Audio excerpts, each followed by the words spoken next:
성숙한 그리스도인의 모습은 어떠한 모습을 담고 있겠습니까?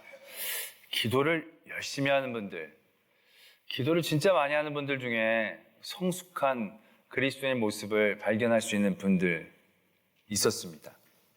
그런데 길지 않은 믿음의 생활 가운데에서 기도를 진짜 많이 하는데, 기도를 진짜 간절히 하는데 그렇게 성숙되게 살지 못하는 분들을 발견하게 됩니다. 기도는 뜨겁게 하고 나와서는 그 입으로 욕하기도 하고 거짓말하기도 하고, 기도를 잘한다고 이게 무조건 성숙한 성도라고 볼 수는 없겠구나, 그런 생각을 하게 됩니다. 찬양을 간절히 정말 전심으로 부르는 그런 모습들을 발견하게 됩니다. 찬양 집회 가면 정말 다 천사 같아요. 근데 그렇다고 다 성숙한 건 아니더라고요. 찬양 집회가 마치고 나면 버스 정류장에서 줄 안 서고 서로 아우성대면서 서로 먼저 타겠다고 그런 모습들을 발견하는 거 보면 찬양을 막 엄청 잘한다고 성숙한 건 아닌 것 같은 생각들을 하게 된다는 거죠. 교회를 오래 다닌 분들, 오래 다니니까 오래 다닌 만큼 굉장히 성숙한 성도이겠거니 이미 그렇게 생각하고 계시지 않지요? 네. 교회를 오래 다닌다고 그게 성숙한 것에 대한 대명사는 아닌 것을 발견하게 됩니다. 교회 봉사 진짜 헌신적으로 열심히 하는 분들 계십니다. 정말 딴 일을 안 하고 교회 일만 하시는 것처럼 정말 교회에 전심전력하는 그런 분들을 보게 됩니다. 그런 분들 가운데 진짜 성숙한 성도들 보게 되죠. 근데 교회 일 다 그렇게 한다고 다 성숙하지는 않더라고요. 어떤 분들은 교회 일은 열심히 하지만 열심히 한 만큼 열심히 분탕질하고 열심히 다른 사람 욕하고 열심히 불화를 만드는 분들 적지 않게 봅니다. 전도 열심히 하는 분들 중에 성숙한 신앙인들이 많죠. 그런데 전도를 열심히 많이 하신다고 다 성숙한 건 아니더라고요. 영업적으로 하시는 분들도 더러 발견하게 된다는 것입니다. 성숙한 기독교인들이 모두가 갖게 되어지는 공통점인 삶의 모습, 신앙의 모습은 무엇일까? 저는 그걸 감사라고 생각합니다. 늘 많은 삶의 자리에서 늘 감사를 고백하고 감사하려고 애쓰는 분들은 그렇게 성경적 지식이 많지 않은, 그렇게 배움의 깊이가 깊지 않은 그런 분들일지라도 참 성숙함을 느끼게 되어지는 거죠. 기도를 막 세게 간절히 하지 못하지만 늘 감사함으로 고백하고 감사함으로 사람들을 나누려고 하는 분들 안에서 우리는 성숙한 성도들의 모습들을 보게 된다는 거죠. 그래서 감사를 표현을 잘하는 사람들 중에 덜 성숙한 사람들을 저는 아직 발견하지를 못했던 것 같습니다. 이게 제 기분 탓으로 얘기하는 게 아닙니다. 성경도 그렇게 말씀하고 계십니다. 골로새서 3장의 말씀은 성도들이 예수 그리스도를 믿고 이제 신앙의 삶으로 그리스도인의 삶에 대해서 이러한 여러 가지 당부들과 부탁들을 적고 계십니다. 무엇을 버리고 무엇을 입고, 그래서 사랑으로 띠를 매고 막 그런 아주 성령의 사람들, 하나님의 사람들로 살아야 될 그런 삶의 모습들을 쭉 얘기하고 있다가 나중에 결론적으로 뭐라고 말씀하고 계시냐면 감사하는 자가 되라, 이렇게 말씀하고 계신다는 거죠. 오늘 우리가 읽은 말씀이 바로 그겁니다. 하나님께 감사해라. 그러니까 모든 어떤 신앙인의 삶이 성숙하고 연그러져 나갈 때에 결국 그 마지막에 보여지게 되는 모습은 감사하는 모습들이다라는 얘기죠. 여기 이 부분뿐만이 아닙니다. 골로새서 2장 6절과 7절의 말씀을 보면 말씀이 이렇게 적혀져 있습니다. 그러므로 너희가 그리스도 예수를 주로 받았으니 그 안에서 행하되, 7절에 이어집니다. 그 안에 뿌리를 박으며 세움을 받아 교훈을 받은 대로 믿음에 굳게 서서, 그 다음에 뭐라고요? 감사함을 넘치게 하라라는 겁니다. 예수 그리스도를 믿고 그 믿음이 배움 가운데에 자라게 되었을 때 최종적으로 넘쳐나가게 되어지는 어떤 결과물들, 삶의 모습들, 그건 결국은 감사함이다라는 것이죠. 디모데서에서도 우리의 사용도의 삶의 자리에서 여러 가지 환경들, 상황들이 있습니다. 좋지 못할 때, 힘들 때, 외로울 때. 그런데 그런 모든 삶의 자리에서도 성숙한 성도들은 결국 이러한 모습을 통하여 그러한 모든 일들을 재해석해낼 수 있는 능력을 갖고 있다라고 얘기하죠. 그게 바로 감사합니다. 너희들이 감사함으로 받음에 버릴 것이 없다. 이렇게 말씀하고 계시는 거죠. 그래서 성숙한 성도들이 최종적으로 갖게 되어지는 모습들, 그건 모든 삶의 자리에서 감사. 그래서 그것을 이렇게 표현하지 않습니까? 범사에 감사하라. 성숙한 신앙인들은요, 이 범사에 감사하라는 모습들을 갖고 있다는 것입니다. 여러분들이 여러분들의 믿음의 성숙도를 한번 측정해 보기를 원하신다면 나는 얼마나 많은 삶의 자리에서 감사하고 있는가? 감사를 하려고 도전하는가? 감사로 나에게 주어진 삶들을 다시금 바라보고 재해석하려고 얼마나 깨어있고 노력하느냐? 내게 주어진 삶의 자리에서 1차적으로 반응하면서 좋아하고 싫어하고 미워하고 감사하고 슬퍼하고 고통스러워하고 원망하고 이런 게 아니라 모든 삶의 자리를 감사함으로 다시 재해석하기 위해 얼마나 깨어있고 그 일들을 얼마나 성취해 나갈 수 있느냐. 그것이 성숙한 그리스도인의 모습이다라는 것을 우리가 깨달아야 한다는 것입니다. 그러면서 오늘 말씀은 우리가 그러한 성숙한 그리스도인이 가져야 될 감사함이라는 모습 안에서 우리가 굉장히 중요한 것 한 가지를 더 일깨워주고 계십니다. 오늘 말씀이 이렇게 적혀져 있지 않습니까? 그리스도의 평강이 너희 마음을 주장하게 하라. 너희는 평강을 위하여 한 몸으로 부르심을 받았나니 너희는 또한 감사한 자가 되라. 이렇게 말씀이 적고 있습니다. 성도 신앙생활 가운데에 완성형으로 다가가려면 감사라는 게 필요한데, 중요한데, 감사와 연관되어져 있는 중요한 한 가지 개념이 오늘 등장하죠. 그게 바로 뭐냐면 평강이라는 겁니다. 평강. 근데 우리가 평강과 감사를 생각할 때 우리가 쉽게 생각하는 관계가 있습니다. 그건 바로 뭐냐면 감사의 이유로서의 평강입니다. 무슨 얘기냐? 우리가 평안해야 감사한다라는 거죠.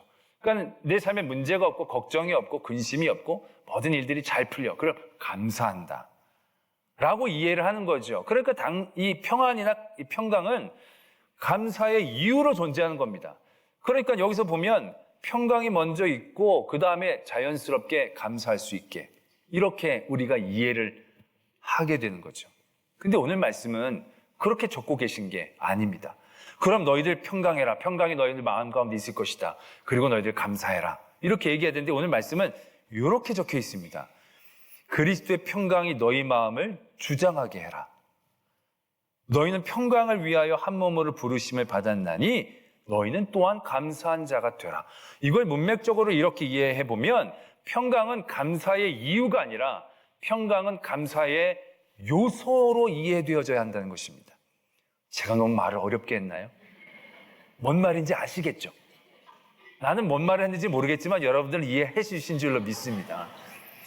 그러니까 평안하니까 감사한 게 아니라 이 평안이라는 것이 우리 감사 안에 필요한 요소이다라는 얘기입니다. 그러니까 우리 안에 먼저 평강이 있어야 그 다음에 건강한 감사가 이루어질 수 있다는 사실들을 오늘 우리에게 가르쳐주고 계십니다. 이게 뭔 말인가 싶죠.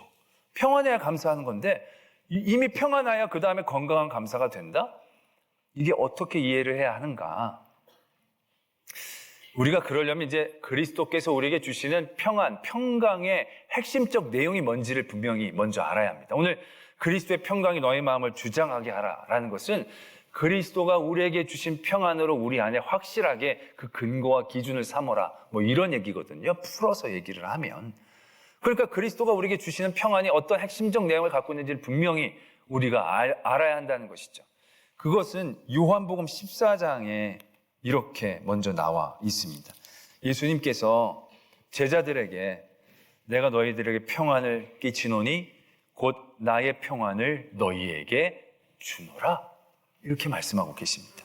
예수님께서 예수님의 평안을 우리에게 주신다고 하셨습니다. 와, 이건 너무 좋고 감사한 이야기인 것처럼 들려지게 되겠지만 솔직히 이건 그렇게 우리가 감사할 상황은 아닙니다. 왜냐하면 요한복음 14장은 지금 예수님이 잡히시기 직전에 제자들에게 이제 내가 너희들 떠나간다라고 얘기하시면서 말씀하시는 가운데에 있는 부분이거든요.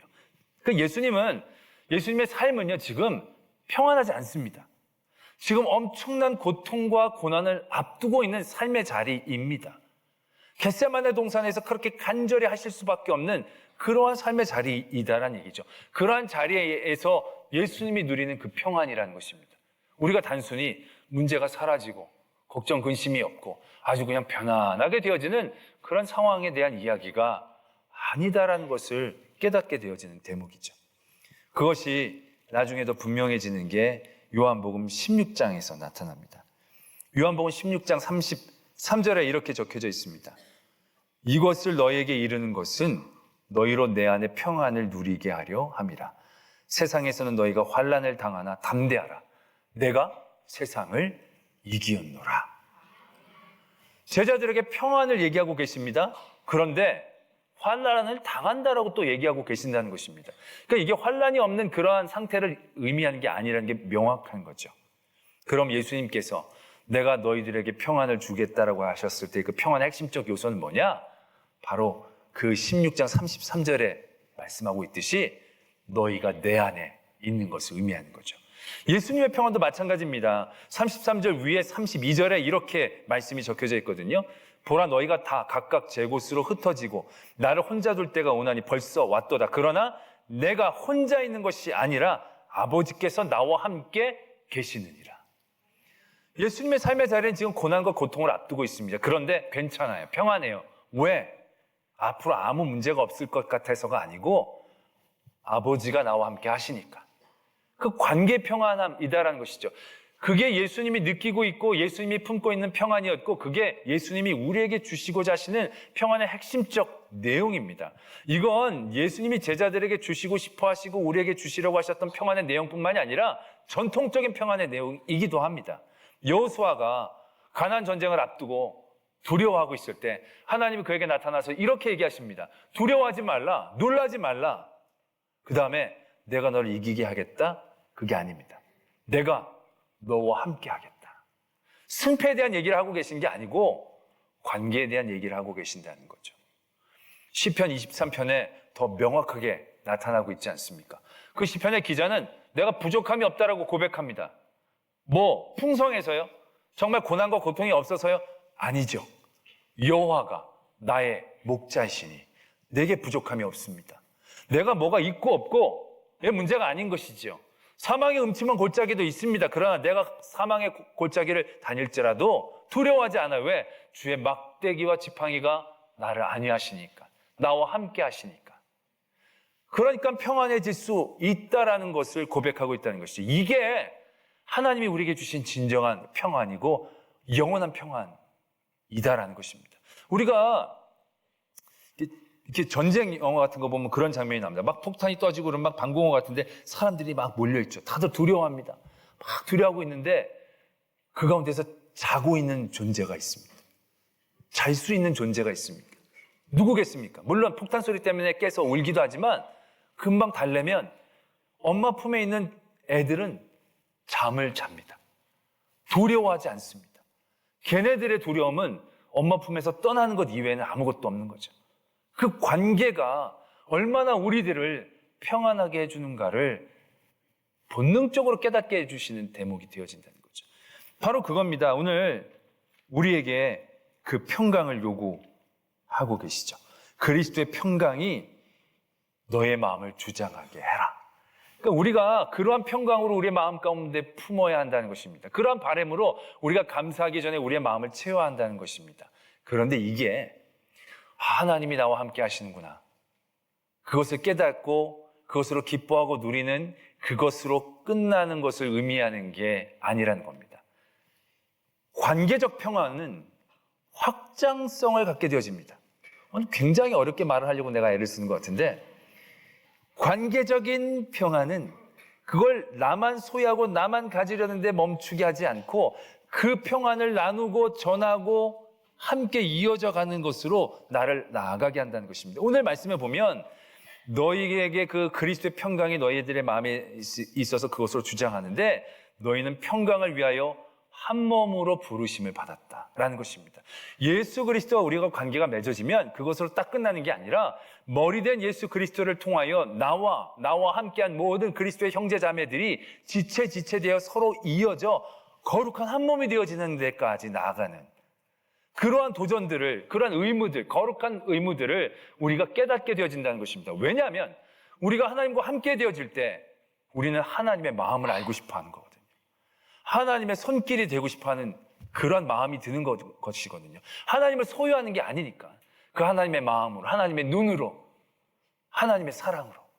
그래서 오늘 위에 우리가 읽지 않은 윗절을 보면 그 교회 안에 여러 가지 다양한 사람들이 모여 있죠.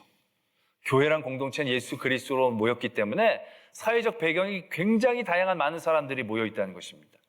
그 가운데에 그 교회 공동체 안에서 우리에게 중요하게 도전하는 것이 바로 이 평강이라는 얘기인 것이죠. 그래서 위에서도 보면 우리가 버리고 입고하는 그 모든 것들이 결국 어느 쪽으로 초점 맞춰지고 있느냐면 11절에 헬라인이나 유대인이나 할레파나 무할레파나 야만인이나 스구디안이나 종이나 자유인이나 차별이 있을 수 없나니 오직 그리스도는 만유이시여 만유 안에 계신다. 그리스도 이름으로 모든 이들이 한 지체로 연결되어지는 그 모든 세상의 틀을 뛰어넘고 세상의 여러 가지의 급을 다 내려놓고 그리스도의 이름으로 하나가 되어지는 일들 가운데에 애쓰는 그런 평강의 모습들을 도전해야 하는 것이 교회 공동체 안에서 하나님이 원하시는 모습이다라는 얘기죠. 자, 그렇다면 그러한 모습이 왜 우리가 드려지는 감사에서 중요한 요소가 되어지느냐?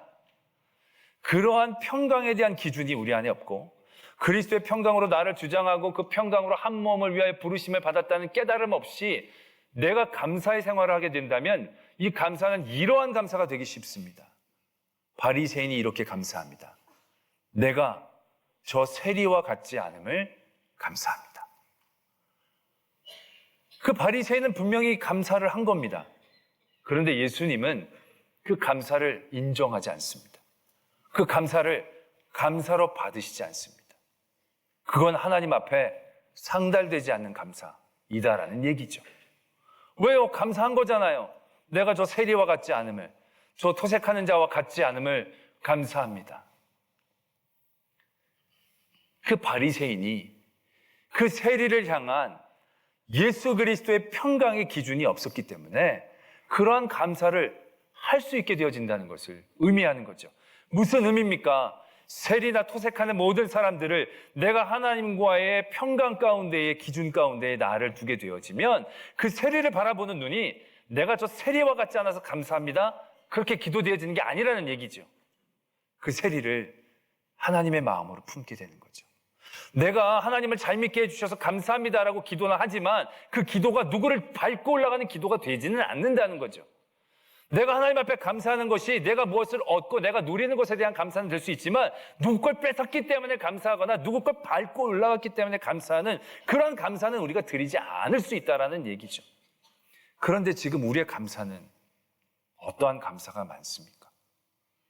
우리는 정말 이 바리새인이 드렸던 이 감사와는 다른 감사를 드리고 있습니까? 그리스도의 평강으로 내 마음을 주장하고 평강으로 한 몸이 되기 위해 부르심을 받은 그 기준 안에 나의 감사들이 아름답게 세워지고 있는 게 맞는지. 감사합니다. 제가 믿음을 잘 지키게 해주셔서. 그래서 이 집사처럼 제가 굴지 않아서 너무 감사합니다. 이 집사란 말은 특별히 하지 않지만 우리 안에 누군가를 질근히 짓밟고 내가 이렇게 믿음 생활 잘하게 해주셔서 내가 이렇게 봉사 열심히 하게 해주셔서 라고 우리는 기도하는 것은 아니고 우리 애가 합격해서 감사합니다. 그냥 우리 애가 합격한 것만 감사한 게 아니라 우리 애는 붙고 김 집사에는 살짝 지려밟고 그게 더 통쾌하고 더 감사해서 더 감사하는 그런 기도는 아닙니까?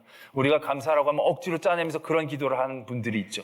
반에서 50명인데 49등 하는 친구가 하나님 내 밑으로 한 명이 있어서 감사합니다. 누구보다 이렇지 않아서 누구는 저런데 나는 이래서 그렇게 우리는 감사하고 있지 않습니까? 우리가 감사할 피는 예수 그리스도의 피밖에 없습니다. 예수 그리스도는 그 피만으로 감사하기 위해 그 피를 흘려주신 것입니다. 그런데 우리는 예수 그리스도의 피 말고 다른 사람의 피로 감사하는 걸 더 기뻐하고 즐거워하고 있는 것은 아닌지 우리는 우리의 감사를 다시 한번 바라볼 필요가 있다는 얘기죠. 그 평강의 기준 가운데에서 하나님이 하나 되게 하는 그 하나님의 마음으로 내게 주신 감사의 제목들을 다시 한번 바라보며 도전해야 하는 것이 우리의 감사의 제목이 되어져야 하지 않겠느냐라는 거죠. 저는 그런 얘기 적지 않게 듣습니다. 교회에서 목사님 괴롭히고 힘들었던 사람이 암에 걸려서 일찍 죽었어요. 그럼 잘 믿는 사람들이 아유 그렇게 목사님 괴롭히고 하다가 했네. 그러면서 말이 이상하게 감사투로. 여러분들 지금 표정이 막 비웃는 것 같지만 여러분들 정말 이러한 일들 가운데 여러분들 자유로운 게 맞습니까? 다른 사람들의 피를 기뻐하지 않습니까? 예수 그리스도의 피만으로는 감사하지 못하고 거기에 다른 사람의 피를 뿌려야, 내 피 말고 다른 사람의 피를 좀 더 뿌려야 우리의 감사가 더 진해지고 감격해지는 그러한 우리들의 감사는 아닌가. 우리는 한번 되돌아봐야 하는 것이죠. 내가 받은 것보다 다른 사람들이 받지 못하는 것에 내 처지를 더 감사하고, 내가 받은 것이 다른 사람들의 것들보다 작으면 감사가 덜해지고, 그것이 어떻게 하나님의 평강 가운데 있는 사람들이 해야 할 건강한 감사가 될 수 있겠느냐라는 것이죠. 그래서 오늘 하나님은 사도 바울을 통하여 이렇게 말씀하고 도전하시지 않습니까? 너희는 평강을 위하여 한 몸으로 부르심을 받았나니 너희는 또한 감사하는 자가 되라. 그 평강이라는 하나님이 주신 평강으로 한 몸이 되어지는 그 기준 안에서 우리에게 주신 은혜를 다시 한번 바라보고 점검하고 도전할 수 있어야 한다는 것입니다. 우리 교회가 하나님이 큰 은혜로 부흥을 했습니다. 그래서 우리가 이렇게 감사할 때가 있습니다. 한국교회가 다 어려워서 힘들어서 다 그런데 하나님 우리 교회에 부흥케 해주셔서 감사합니다. 이렇게 감사가 끝나면 그건 아무것도 아닙니다. 그 바리새인의 감사랑 뭐가 다르겠습니까? 그렇게 감사하고 나서 우리는 그 감사를 다시 한번 바라봐야 된다는 거죠. 우리가 평강으로 한 몸이 되기 위해 부르심을 받은 우리가 하나님으로부터 받은 은혜가 감사해야 될 제목이면 틀림이 없지만 그것이 그냥 감사로 고백되어져서 내가 누리고 나만 소유하면 다 되는 감사하게 맞는가를 다시 한번 바라볼 필요가 있는 거죠. 다른 교회가 어려운데 우리 교회가 이렇게 부흥하고 하나님이 우리 교회를 성장시켜 주시면 감사합니다. 그러나 그 감사함 가운데 하나님의 마음으로 다른 교회들을 바라볼 수 있는 깨어있음이 우리들에게 요구되어져야 한다라는 것이죠. 그리스도의 한 몸으로 연결되어지는 모든 과정 가운데에서 그들을 바라보고, 예수님은 가룟 유다를 끝까지 정죄하지 않고 미워하지 않았습니다. 정죄와 심판은 하나님의 몫이고 예수님과 우리의 몫은 그를 불쌍히 여기고 긍휼히 여기는 것이었습니다. 안타까이 여기는 것입니다. 그러한 가운데에 우리에게 주어지는 삶의 모든 감사의 제목들을 고백하고 그 깨달음을 통하여 그 은혜가 은혜되게 더 나누고 감사의 고백으로 더 베풀고 또 함께 아픔을 나누고 위로하고, 그래서 그리스도의 한 몸이 되어지는 건강한 교회 공동체가 되고 믿음의 일들이 되어지는 그러한 일들을 오늘 하나님은 감사를 통하여 우리에게 도전하고 계신다라는 것입니다. 우리 안에 그리스도의 평강이 있기를 원합니다. 그 평강 위에 우리의 감사를 세우고 우리에게 주신 많은 감사와 은혜의 제목들이 그 평강을 위해 사용되어지는 역사가 있게 되어지기를 도전합니다.